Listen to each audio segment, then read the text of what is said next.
Hello सांग माने good morning केमिति अछंती आशा करछि समस्ते बहुत भलरे थिबे। आपण समस्त को मो तरफरु जय गुरु ठाकुर डाकुछि आपण भलरे रुहंतु सुस्थरे रुहंतु आपणकर पूरा दिनटी मंगलमय हो आ भलरे भलरे कटि जाऊ। मु भी भलरे अछि। आज टे सुंदर सकाळ आ गोटे सुंदर ब्लॉग को मु पुष्प आपण समस्त को स्वागत करछि। ते ये गोटे नुआ सकाळ आरंभ आ सकाळ आरंभ जिगना माने पूरा मॉर्निंग रु बर्तमान समय 6टा कि 6:15 हम मो मना गाधुआ पधुआ कम मोर सब सरी जाइए।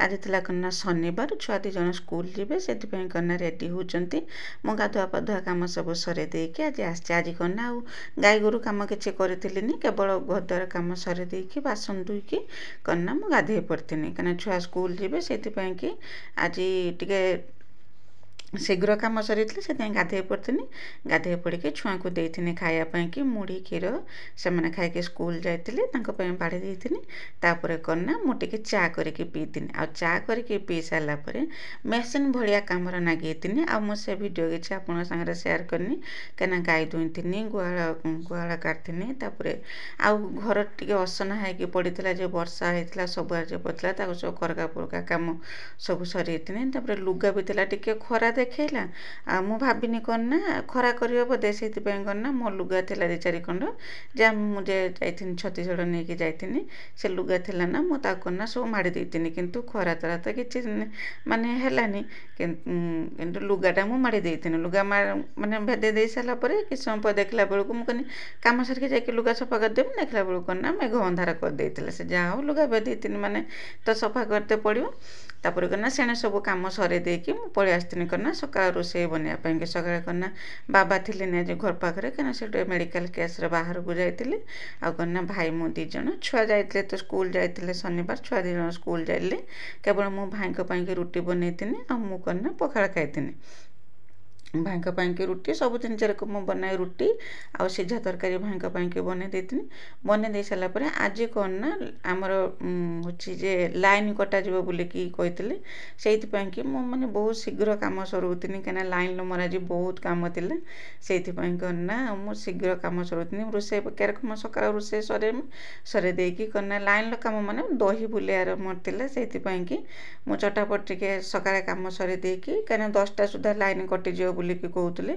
10टा ना 9टा सुधा कहले लाइन कटिज बोलिकी से करना मु भावी शीघ्र कम सर देकी जाकि दही बुले देमी बोलिकी से करना मु आसिकी तरबरे होगी रुटी तरकारीटा बनईदेनी बन देकी जाइनी करना ताकू रखिदेकी जाकि माने गोटे सेकेंड भी लेट कर भाई खाया को आसी जाई करना दही बुले देथिनी आ न करना लाइन जदि पड़े जीव ना आ केते बेले आसो ता ठीक ठिकाना नहीं दही रही जीव सेमिति आ बेसी दिन हेला मन ना दहीटा खटा हो जीव खाया पई कि बिल्कुल भी भल लागिवनी तथापि भी खटा मोर हेइथिला आ एते भी खटा ही नथिला मु कांजी करथिनी हल्का टिके खटा भी मोर हेइथिला दही आ लाइन भी तो मोर कटि जाइथिला मोर दही बुला सरीथिला से समय सरी जीवा सरीला संगे संगे लाइन पळि जाइथिला पुणी मझिरे 10-15 मिनिट पय लाइन आसथिला तापर लाइन जे कटि जाइथिला लाइन आसी नथिला लाइन जाइके आसीथिला कना दीपर खियापिया समय कि आउ टिके डेरी करिके हबो लाइन आसीथिला कहले मुझे तो वर्षा दिन ना लाइन टा टे भी असुविधा करुचे जावासा कर वर्षा सीना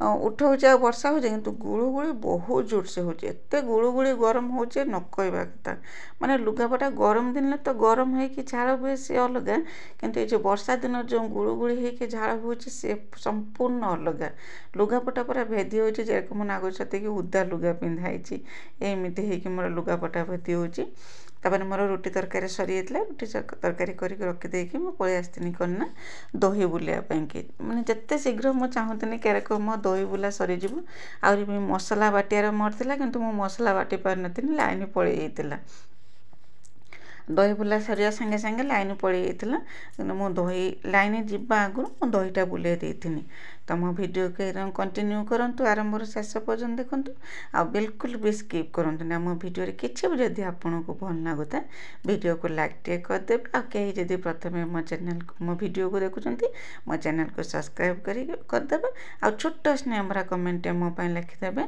जे मो भिडियो आपन को केमिति लगुच बोलिकी आपन करना ଯେତେ ପାରିବେ ସେତେ ଆପଣଙ୍କ ଫ୍ୟାମିଲି ଫ୍ରେଣ୍ଡମାନଙ୍କ ସାଙ୍ଗରେ ଟିକେ ସେୟାର କରିଦେବେ। ତାପରେ ମୋର ସେଠି ଧୋଇ ବୁଲା ସରିଗଲା, ସରିଯିବା ସାଙ୍ଗେ ସାଙ୍ଗେ କିନା ମୁଁ ତାକୁ ସବୁ ରଖାରଖି କରିବା ଭିତରେ ଲାଇନ୍ ପଳେଇ ଯାଇଥିଲା। ଆଉ ଲାଇନ୍ ଯେତେବେଳେ ପଳେଇଲା ମୁଁ କହିଲି ଆଉ ସମୟ ନଷ୍ଟ କ'ଣ ପାଇଁ କରିମି, ଯେ ଲୁଗା ଯେ ବତୁରେଇ ଦେଇଥିନି ଖରା ହେଇଥିଲା ଭାବିକି ମୁଁ ଲୁଗା ବତୁରେଇ ଥିଲି, ଖରା ହେଇନଥିଲା। ମୁଁ ଆସିଥିଲି କିନା ସେ ଲୁଗା ସବୁ ସଫା କରିଦେବା ପାଇଁକି। କାହାରି ଲୁଗା ନୁହେଁ, ମୋରି ଲୁଗା କେବଳ ଥିଲା। ଆଉ ମୁଁ ତ ଛୁଆଙ୍କର ତ ମୋଟା ମୋଟା ଲୁଗା ନା, ତାକୁ ଶୁଖିବ କି ନ ଶୁଖିବ ସେଇଥିପାଇଁକି କେବଳ ମୋରି ଲୁଗା ହିଁ ମୁଁ ମାଡ଼ିଥିନି। ଆସିକି ଲୁଗା କନା ସବୁ ସଫା କରିଦେନି, ସଫା କରି ତାକୁ ଖରାରେ ଶୁଖେଇଦେନି। ଖରା କରିନଥିଲା କିନ୍ତୁ ହାଲକା ହାଲକା ଯେ ପବନ ଦେଉଥିଲା, ଯେ ଗୁଳୁଗୁଳି ପବନ ଦେଉଥିଲା, ସେ ପବନରେ ସେ ଲୁଗା ଶୁଖି ଯାଇଥିଲା। ଆଉ ଏବେ କ'ଣ ନା, ଆଗରୁ ତ ଟିଅଲରୁ ପାଣି ବାହାରୁଥିଲାନି, ମୁଡ଼ି ହେଉଥିଲାନି ଟିଅଲ, ବହୁତ ମାନେ କଷ୍ଟ ହେଉଥିଲା ଟିଅଲ ମୁଡ଼ିବା ପାଇଁକି। ଏଇ ବର୍ଷା ହେବା ଫଳରେ କ'ଣ ନା ଆମ ଟିଅଲରେ ଏବେ ବହୁତ ସୁନ୍ଦର ପାଣି ବାହାରୁଛି। ଆଉ କ'ଣ ନା ଟିଅଲ ପାଣିରେ ବି କାରବାର କରି ହେଉଛି, ନହେଲେ ଆଗରୁ ଟିଅଲ ବିଲକୁଲ ମୁଡ଼ି ହୁଏନି। ମୁଁ ସବୁବେଳେ ପାଇପ୍ରେ ହିଁ କାରବାର କରୁଥିଲି। ଏବେ କିନ୍ତୁ ଟିଅଲ ବହୁତ ସୁନ୍ଦର, ମାନେ ଯେତେ ବର୍ଷା ହେଉଛି ନା ସେତେ ଟିଅଲଟା ମାନେ ଢିଲା ହେଇଯାଉଛି, ମୁଡ଼ିବା ପାଇଁକି ସହଜ ହେଉଛି। ଆଉ ପାଣି ବି ବହୁତ ସୁନ୍ଦର ବାହାରୁଛି, ଦେଖିବ ଏତେ କେତେ ସୁନ୍ଦର ପାଣି ବାହାରୁଛି। ଆଗରୁ ଏତେ ମାନେ ଖରା ଦିନ ଯେ ହେଉଥିଲା ଯେ ବର୍ଷା ହେଉନଥିଲା, ଏତେ ପାଣି ବାହାରୁଥିଲାନି। ତାପରେ ମୋର ଲୁଗା କଚା ସରି ହେଇଥିଲା, ଟିଅଲ ମାଡ଼ିକି ହିଁ ମୁଁ ଲୁଗା ସଫା କରିଦେଇଥିଲି, ଯେମିତି ସବୁବେଳେ କରେ। ଆଉ ଲୁଗା କଚା ମୋର ସରି ଯାଇଥିଲା। ଲୁଗା ତାପରେ କ'ଣ ମୁଁ ଲେଟ୍ ନ କରିକି ଶୁଖେଇ ଦେଇଥିଲି, କାହିଁକିନା ବର୍ଷା କଥା ନା, କହିହେବନି କେତେବେଳେ ଆସିବ ହେଇଯିବ, ଲୁଗା ଶୁଖିବ କି ନ ଶୁଖିବ। ସାଙ୍ଗେ ସାଙ୍ଗେ କ'ଣ ମୁଁ ଲୁଗା ସଫା କରିଥିଲି, ଆଣି ତାକୁ ଶୁଖେଇ ଦେଇଥିଲି।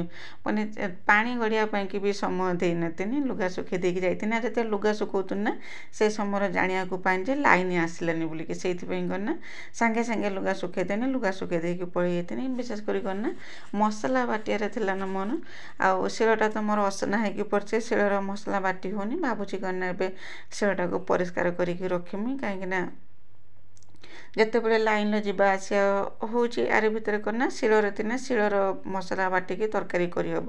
ଯେହେତୁ ଏଠି ଆମର ବର୍ଷା ହେଉଛି ନା, ସେଇଥିପାଇଁକି ଶିଳଟା ମୋର ଅସନା ହେଇକି ପଡ଼ିଛି, ଶିଳରେ ଆଉ ମସଲା ବାଟି ହେଉନି।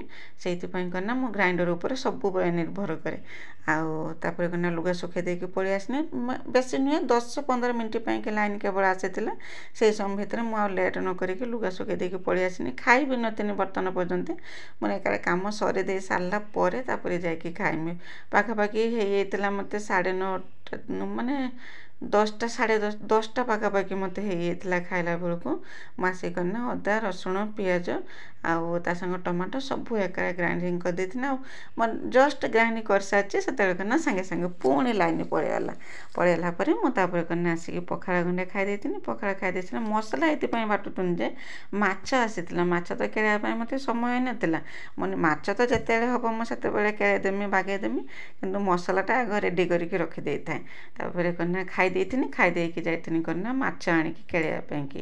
ଛୋଟ ଛୋଟ ମାଛ ଥିଲା, ମାଛ କେଳେଇତେ ମୋତେ 1 ଘଣ୍ଟା ସମୟ ଲାଗି ହେଇଥିଲା।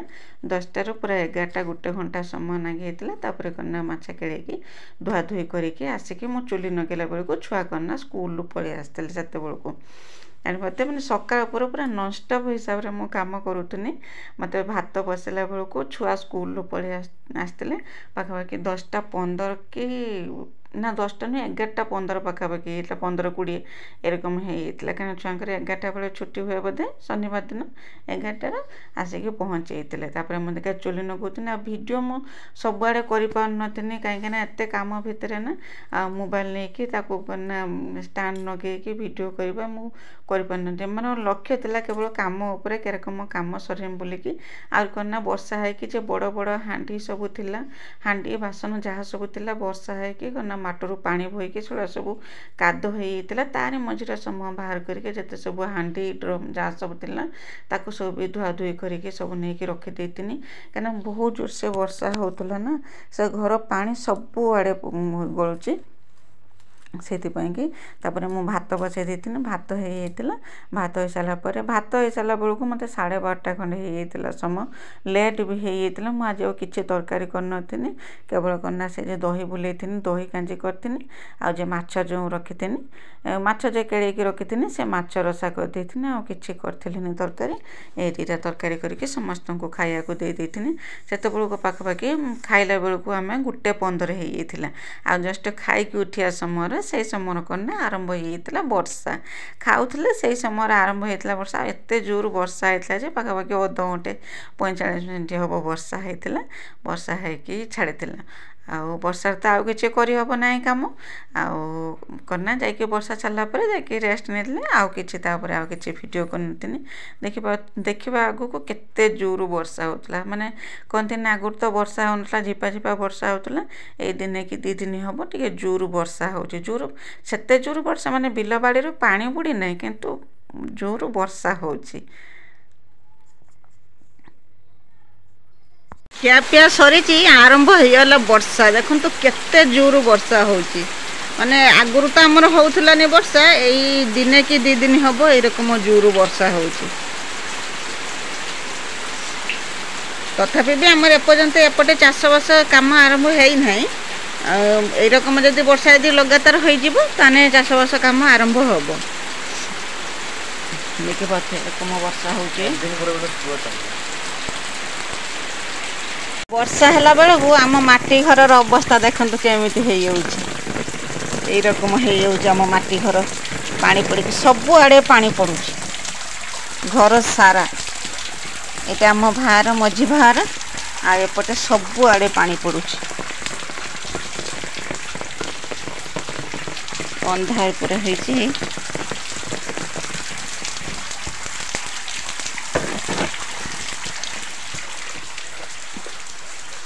এটা আমার গ্যাস পাখা এইটি উপরে বর্ষা হচ্ছে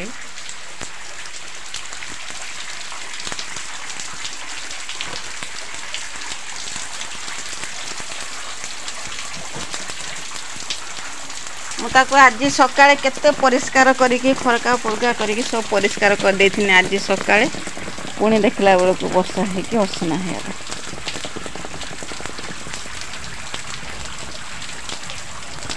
ମୁଁ ଛତା ଧରିକି ବୁଲୁଛି ଘର ଭିତରେ